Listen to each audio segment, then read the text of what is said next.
when I was 14 years old, I wanted to be a pastor. 14. Like, and then, then I lost my faith for about 3, 4 years.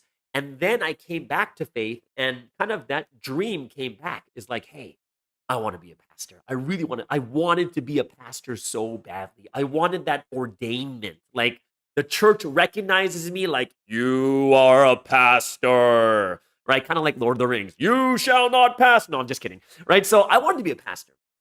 And in my church, there's kind of like three levels of leadership, right? So you have like, there's like a minister level, right? And then you have like a junior pastor, and then you have like a pastor. There's like three different levels of leadership. And I'm like, I want to get to the top.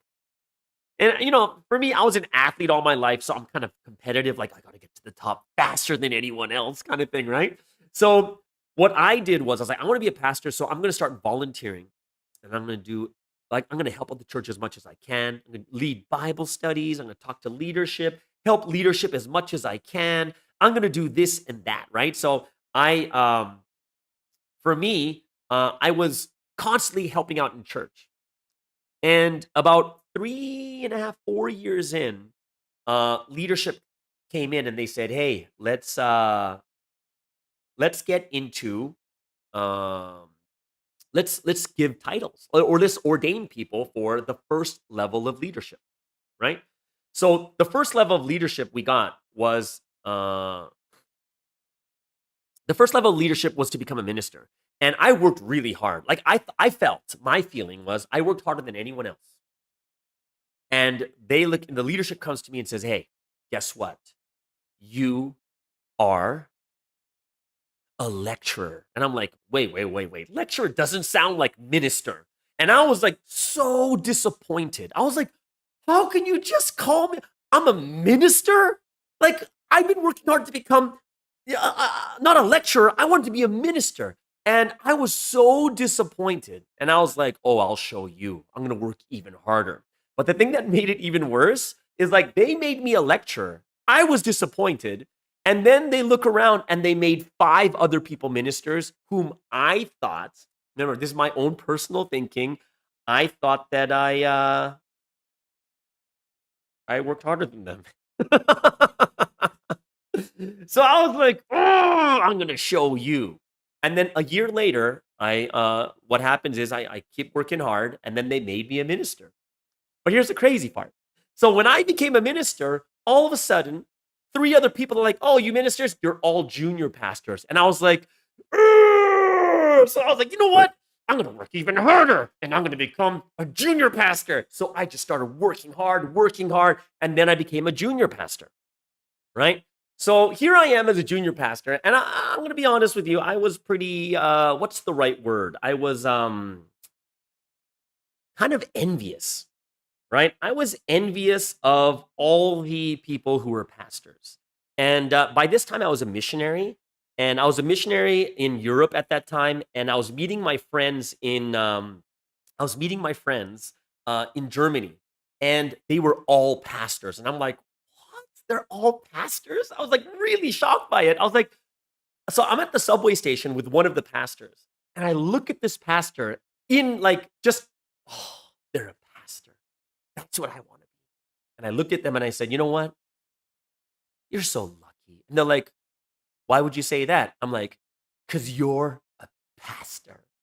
And the person looked at me and said something that was so interesting. They looked at me and they said, I never wanted it. And I was like, what? Here I am. I want to be a pastor, and I can't even get it. But here's someone who doesn't want to be a pastor, and they got it. But then they said, this friend of mine said something very interesting right after. He said, but since I became a pastor, it really makes me want to live up to it. So I work even harder. And you might think to yourself as like, oh, okay, well, Sky, what are you trying to say? I realized how God works with people, right? And I realized how much God really knows each and every one of us individually. Like, there's a famous Bible verse in Psalms chapter 139, verse 1. Very, very, I think it's a very popular verse, but it basically says that you have searched me, Lord, and you know me. Like he really knows us.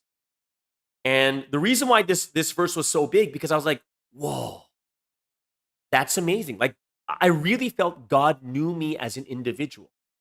Because when you look at it, here is God working with two different people, two different characters. One person like me, I'm motivated by what I don't get.